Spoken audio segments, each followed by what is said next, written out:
एक योगी की अंतरकथा। यदि कोई व्याधि आ घेरे तथा जीवन की अंतिम वेला समीप हो, तो योगी का जीवन कैसा होता है, यह महाराज श्री के रूप में प्रत्यक्ष देखने को मिला।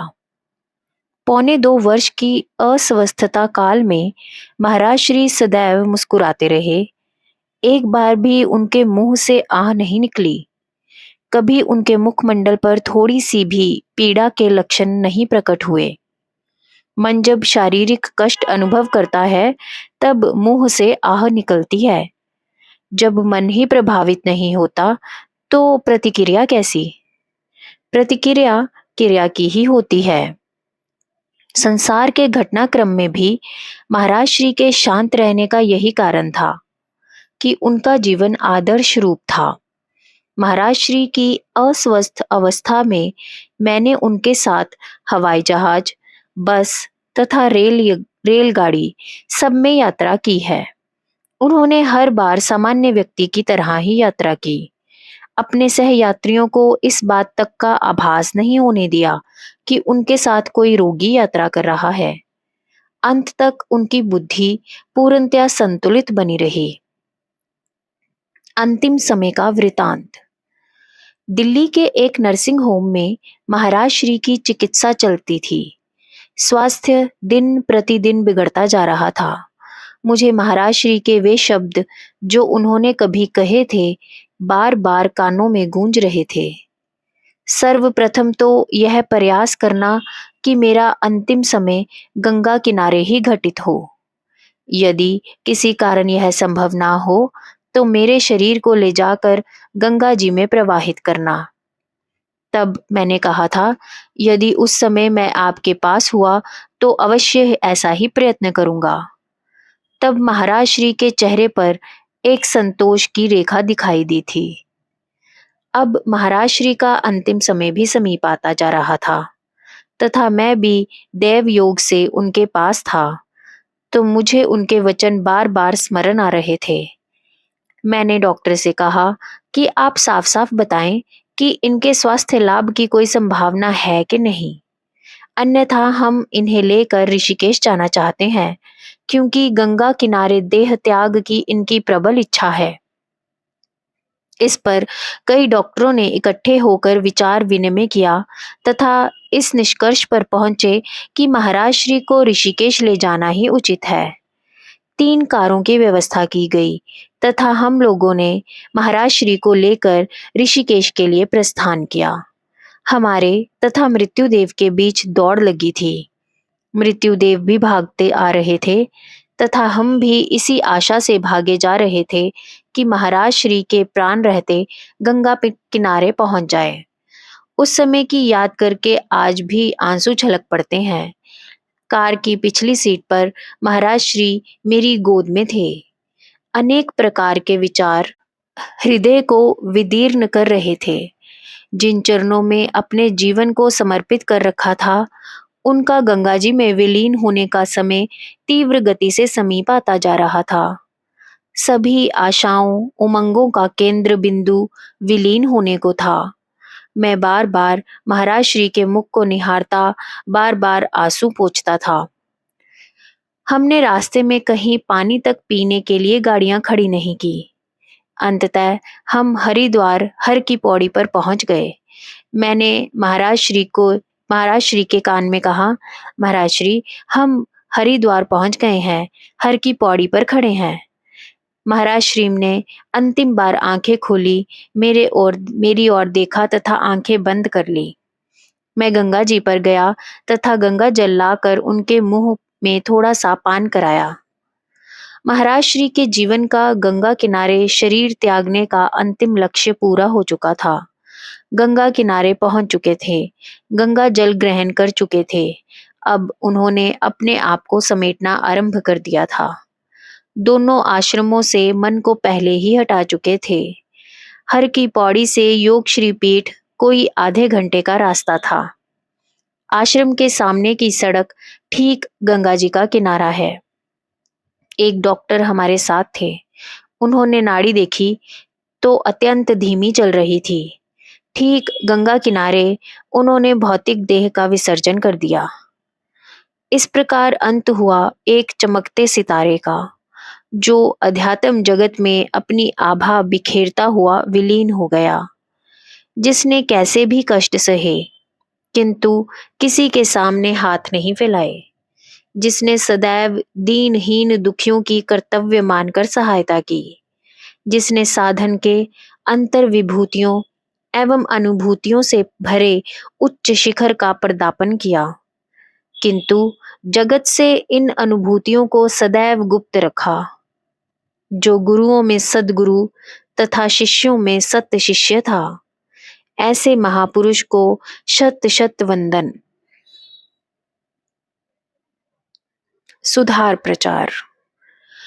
महाराज श्री ने अपने जीवन में सदैव साधन को सर्वोपरि स्थान दिया। वह आडंबर पूर्ण दिखावे से सर्वदा दूर रहे। उन्होंने साहित्य रचना की, किंतु स्वांत सुखाए। वह कोई प्रचारक, सुधारक या शोशेबाज महात्मा नहीं, अपितु एक गंभीर साधक थे। सुधार के विषय में वह कहते थे, कितने सुधारक हो गए हैं, प्रवचन किए, पुस्तकें लिखी, शिविर लगाए, आयोजन किए, किंतु क्या जगत का कुछ भी सुधार हो पाया है? हाँ, सुधार की बातें कोई प्रतिष्ठा बढ़ाने के लिए करे तो बात अलग है। प्रचार के बारे में वह कहते थे, प्रचार से ईश्वर को प्रतिष्ठापित करना चाहते हो, वह तो पहले ही सर्वव्यापक है। प्रचार सूर्य को दीपक दिखाने के समान है। यदि धर्म का प्रचार करना चाहते हो, तो पहले से जिन्हें वह बातें ज्ञात हैं, वह उन पर कहाँ तक चल पाते हैं। जिनके चित्त की स्थिति अनुकूल है, उन्हें प्रचार की आवश्यकता नहीं। जिनकी मनस्थिति प्रतिकूल है, उन पर विचार का कोई प्रभाव नहीं। फिर प्रचार कैसा? प्रचार का सर्वोत्तम उपाय यह है कि साधक अपना सुधार करके जगत के समक्ष क्रियात्मक उदाहरण प्रस्तुत करे। यदि कोई वास्तव में जगत में अध्यात्म का प्रचार करना चाहता है, संसार को सुधारना चाहता है, तो उसके लिए एक ही मार्ग है, साधन। आपके जीवन में सुगंध होगी तो चारों ओर फैलेगी। अंतर में दुर्गंध को समेटकर जितना भी प्रचार करो, दुर्गंध ही फैलेगी। चमत्कारों की निरर्थकता। प्राय लोग महाराज श्री के चमत्कारों का वर्णन करते हैं, किंतु इतने समय तक निरंतर श्री चरणों के निकट सानिध्य में रहने पर मैंने अनुभव किया कि वे अपनी शक्तियों को गुप्त रखने के पक्षपाती थे तथा उनके प्रदर्शन से अपने आप को बचाए रखते थे। कुछ लोगों का ऐसा मानना है कि जब ऋषिकेश में योगानंद जी महाराज से उनकी दीक्षा हुई, तो वह पानी पर चलते हुए गंगा जी के आर पार जाया करते थे। घूमने के लिए जाते तो ऋषिकेश से देवप्रयाग हो आया करते थे। देवास में भी उनके कई चमत्कारों की चर्चा होती रहती थी। एक बार मैंने इस विषय में महाराज श्री से पूछ ही लिया, महाराज श्री, मैंने तो कभी ऐसा कहा नहीं, इसलिए इन प्रश्नों का उत्तर देना मेरा उत्तरदायित्व भी नहीं। जो लोग ऐसा कहते हैं, उन्हीं से पूछना चाहिए। बात ठीक थी। महाराज श्री ने अपने मुख से कभी ऐसा संकेत नहीं दिया था। इसके विपरीत यह सदैव यही कहा करते थे कि यदि साधक के पास इस प्रकार की शक्तियां हों भी, तो वे केवल उसके आध्यात्मिक उत्थान की सूचक हैं। यह शक्तियां आत्मा की स्वाभाविक शक्तियां हैं, जो प्रत्येक जीव में विद्यमान है, किंतु अज्ञान तथा भ्रम का आवरण आ जाने से व्यक्त नहीं हो पाती। यदि यह शक्तियां प्रकट हो रही हैं, तो अज्ञान का आवरण क्षीण होता जा रहा है। यदि साधक इनका अभिमान करने लगे अथवा इनका प्रदर्शन में प्रवृत्त हो जाए, तो स्पष्ट है कि वह फिर से अज्ञान की स्थिति में लौट रहा है। कोई भी गंभीर साधक यह नहीं चाहेगा कि वह पुनः माया की पकड़ में चला जाए।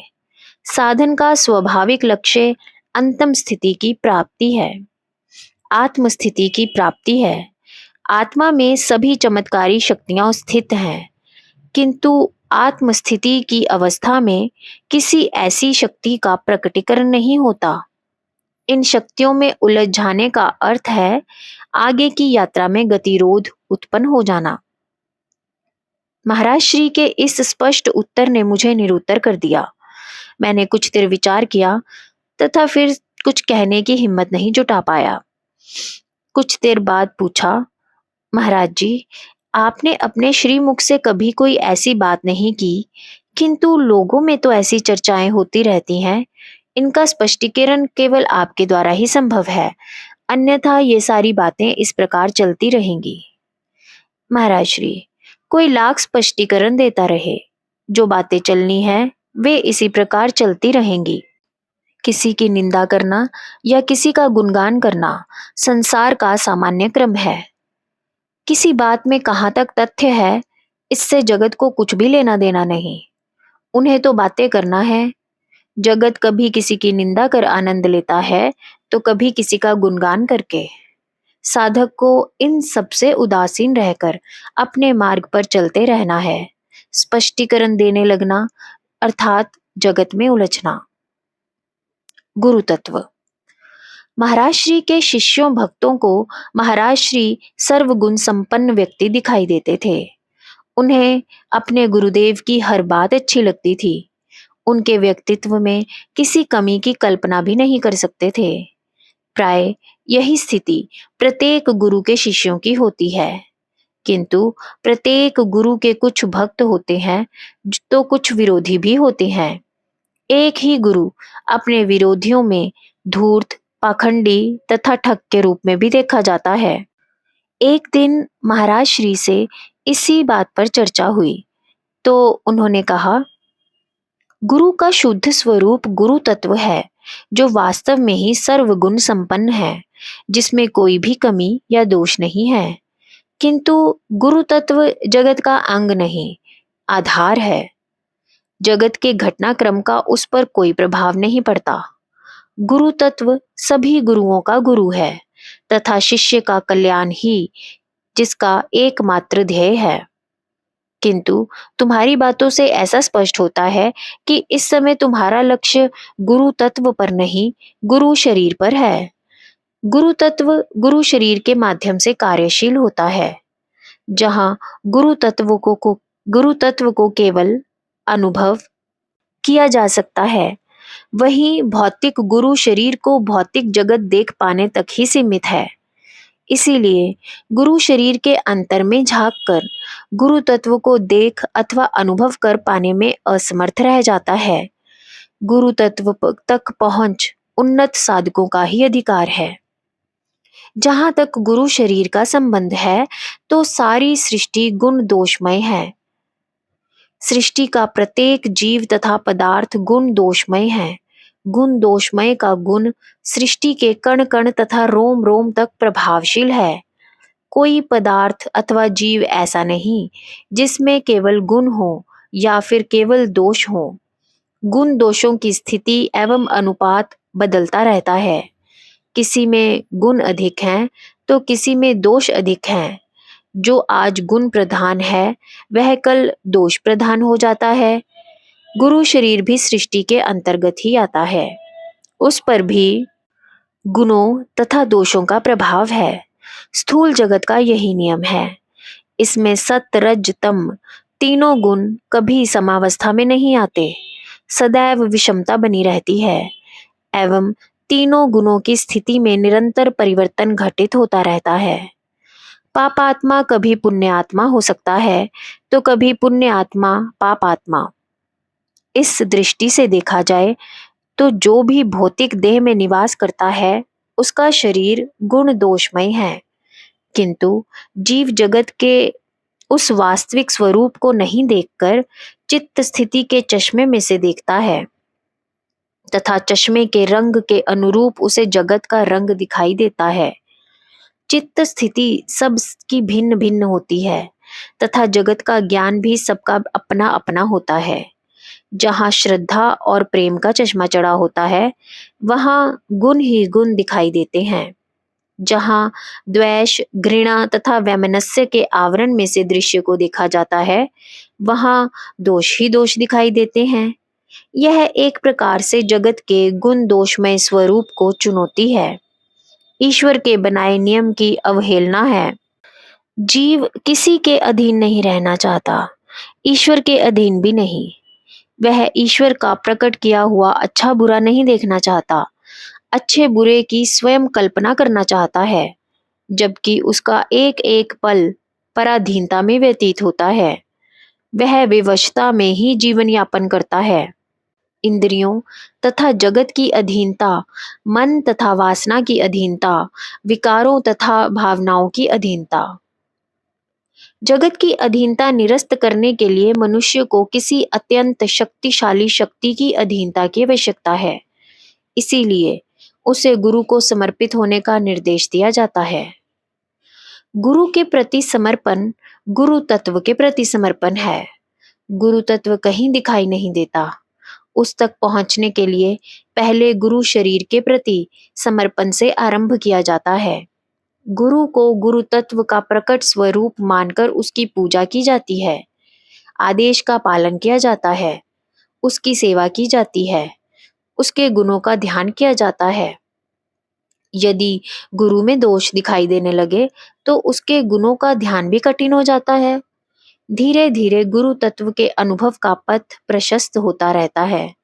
गुरु तत्व सर्वगुणमयी है, अतः शरीर के प्रति भी सर्वगुणमय का भावना साधन में सहायक होती है। गुरु शरीर के विरोधियों के समक्ष गुरु तत्व नहीं होता, उनके समीप गुरु शरीर भी सामान्य शरीर होता है। उस शरीर के गुण दोष उन्हें दिखाई देते हैं। यदि मन में विरोध की भावना हुई तो वह गुरु शरीर के विरोधी बन जाते हैं, उसकी निंदा करते हैं, विरोध करते हैं। जैसा वह सामान्य जगत में व्यवहार करते हैं, वैसा ही गुरु शरीर के साथ भी करते हैं। गुरु शिष्य का संबंध जोड़ने वाली कड़ी गुरु तत्व होता है। गुरु तत्व के रूप में कृपा करता है तथा गुरु तत्व ही शिष्य बनकर कृपा ग्रहण करता है। उनका संबंध भौतिक या संसारिक नहीं होकर शुद्ध आध्यात्मिक होता है। यदि भौतिकता का समावेश हो जाए तो संबंध दूषित हो जाता है। अतः शिष्य के हित में यही है कि वह गुरु के दोषों की ओर ध्यान ना देकर अपना लक्ष्य उनके गुणों पर स्थिर रखे। इस प्रकार चामुंडा माता की टेकड़ी का सिद्ध महापुरुषों के द्वारा साधन स्थली के रूप में प्रयोग होता रहा। भर्तृहरि से लेकर स्वामी विष्णु तीर्थ महाराज तक 2000 वर्षों में मुख्यतः 5 महापुरुषों ने इस स्थान को अपनी गतिविधियों का केंद्र बनाया। यद्यपि अनेक अन्य साधक भी यहाँ आकर तपश्चर्या करते रहे। वर्तमान में इस टेकड़ी का तीर्थ स्थान के रूप में विकास हो गया है। मंदिरों के स्वरूप में भी भव्यता आती जा रही है। सड़क निर्माण तथा बिजली पानी की भी सुविधा हो गई है। भक्तों का बड़ी संख्या में आवागमन होता रहता है। टेकड़ी के आसपास का जंगल साफ होकर बाजारों, मकानों तथा कॉलोनियों का जंगल उभर आया है। अतः एकांत प्रिय साधकों ने यहाँ निवास करते हुए तपश्चर्या करना बंद कर दिया है। किंतु अदृश्य महापुरुष, जिन्हें एकांत अथवा भीड़ भाड़ से कोई अंतर नहीं पड़ता, अभी भी मालवा के इस क्षेत्र में साधनरत हैं। महाराज श्री के कथनानुसार इस समय भी योगी नागनाथ जी टेकड़ी के ऊपर अधर में समाधिस्थ हैं तथा एक योगी, जिसका उन्होंने कभी नाम नहीं बताया, नारायण कुटी की पुरानी साधन गुफा में ध्यानस्थ हैं। भविष्य में कब कौन अन्य महापुरुष यहाँ आकर साधन में जीवन बिताएंगे, अभी क्या कहा जा सकता है। जय गुरुदेव।